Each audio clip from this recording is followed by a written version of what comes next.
Bonjour, une petite vidéo pour des élèves de première à sa question de Python et de suite définie par récurrence. Alors ici c'est tout simple, on considère tout simplement l'algorithme suivant, donc je vous laisse découvrir ici, et on nous demande quel est l'affichage obtenu lorsque n égale 5. Autrement dit, lorsque l'utilisateur de cet algorithme rajoute n égale 5 avant ces quelques lignes de programmation. Et deuxièmement, il va falloir définir une suite un dont les termes sont donnés par cet algorithme. Je vous laisse le soin donc d'appuyer sur pause, essayer de comprendre un petit peu comment fonctionne cet algorithme, et simplement après avoir répondu à ces deux consignes, vous pourrez lire la suite de cette vidéo afin d'avoir une correction de ce petit exercice. Alors passons à la correction de cet exercice. Alors bien sûr il s'agit de Python qui parfois fait peur aux élèves de première. Or les attendus en classe de première ne sont pas vraiment très élevés. C'est-à-dire qu'en fait il va falloir comprendre tout simplement ces quelques lignes de programmation. Donc on commence par le début, donc ici on a U qui est égal à 7. Il faut comprendre tout simplement que c'est une variable, une sorte de boîte dans laquelle on inscrit le nombre 7. Et ensuite, on a une boucle for ici. For i in range n, ça veut dire qu'on va tourner en fait n fois dans cette boucle-là. N fois dans cette boucle-là, mais on rappelle que dans un premier temps ici, petit n est égal à 5. Ça veut dire qu'on va tourner tout simplement 5 fois dans la boucle. Et quelles sont les instructions qu'on fera dans cette boucle-là? Quelles sont les lignes de code qu'on trouve dans cette boucle? C'est tout simplement que U est égal à 2 fois U moins 5. Il faut comprendre en fait cette ligne comme étant tout simplement la variable U prend la valeur 2 fois U moins 5. Et ensuite, donc, on a l'instruction print U. Il faudra donc afficher la valeur de cette variable U. Et donc, dans un premier temps, on va essayer de faire fonctionner ce petit algorithme à la main. À la main, ça veut dire qu'on ne va pas utiliser de logiciel pour traiter cet algorithme en Python. Donc, au premier tour dans la boucle, ça peut paraître un peu surprenant, mais en fait, i, ici, va prendre la valeur 0. Car en Python, on commence toujours à i égale 0, et on va s'arrêter en fait à i égale 5 moins 1, autrement dit 4. Bon, ça, c'est pas très gênant en fait de comprendre ça ici, mais pour d'autres exercices, d'autres algorithmes, en fait, il faut prendre en compte le fait qu'on commence bien à 0. Et ensuite, que se passe-t-il? En fait, u, la variable u va prendre la valeur 2 fois u moins 5. Autrement dit, la variable u va prendre la valeur 2 multiplié par 7 moins 5. Bon, ça, c'est très bien de tête, ça fait 14 moins 5 qui donne 9. Il faut comprendre donc que maintenant, dans la variable u, dans la boîte u, il y a le nombre 9. Un nombre 9, en plus, qui va s'afficher à l'écran, puisqu'on nous demande de faire print u.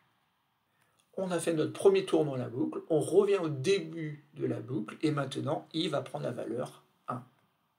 Ensuite, u doit prendre la valeur 2 fois u moins 5, sauf que maintenant, la variable u correspond à la valeur 9. Donc, le calcul qu'il y a à faire, c'est 2 fois 9 moins 5, autrement 18 moins 5, et on obtient 13.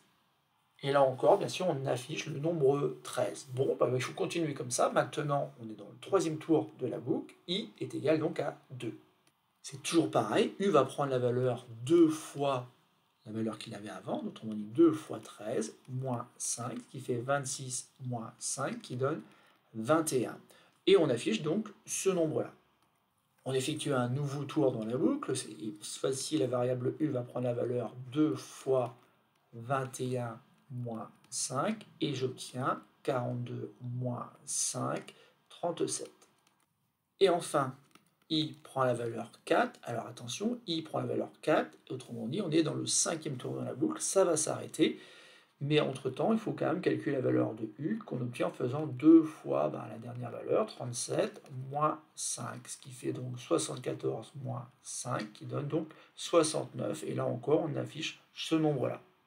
Et donc, si on comprend bien, si on a compris ce qu'on a fait là, on doit voir s'afficher donc les valeurs 9, 13, 21, 37 et 69. Et donc maintenant, on va utiliser une plateforme en ligne pour vérifier qu'on ne s'est pas trompé. Et donc, je viens d'utiliser cette plateforme qui s'appelle Trinket pour pouvoir vérifier qu'on ne s'est pas trompé. Donc, je rajoute encore une fois n égale 5. La variable n prend la valeur 5.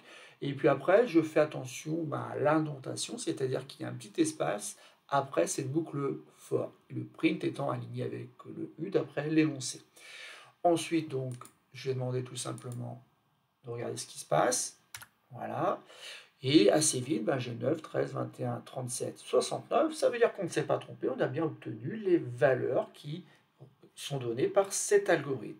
Maintenant, la deuxième partie de l'exercice, c'est de comprendre en fait qu'on est en train ici simplement d'afficher les premiers termes d'une suite.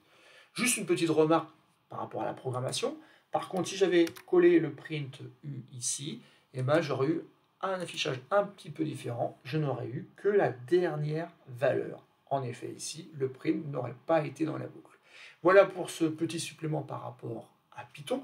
Par contre, maintenant, revenons à notre exercice. Ce petit algorithme de Python, qui n'est pas très ambitieux, finalement calcule encore une fois les premiers termes d'une suite. D'une suite où on commencerait donc ici avec un premier terme qui serait égal à 7.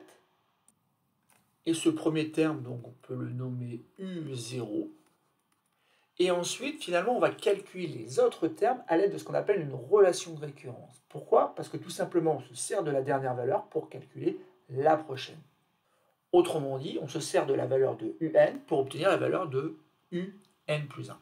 Et c'est assez facile de voir en fait quel est le calcul qui permet d'obtenir cette valeur U n plus 1.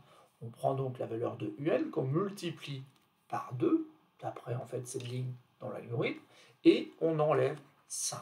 Et ainsi donc on a défini une suite par récurrence. Premier terme U0 est égal à 7, et ensuite on a la relation de récurrence U n plus 1 est égal à 2 fois U n moins 5. C'est exactement ce qu'on a fait en termes de calcul lorsque i est égal à 0, i égale 1, égale 2, égale 3, i égale 4. Juste une petite remarque, avec cette façon de coder, en fait, i ne correspond pas au rang du terme. En fait, il y a un petit décalage ici, puisque quand i est égal à 0, on est en train ensuite de calculer le terme de rang 1. Alors ça pourrait être modifié dans l'algorithme, mais il n'était pas question de faire cette modification dans ce petit exercice. Ce petit exercice était simplement là pour vous montrer qu'en fait, il ne faut pas avoir peur de Python, il faut simplement comprendre à quoi correspond une boucle for. Voilà, c'est fini pour cette petite vidéo.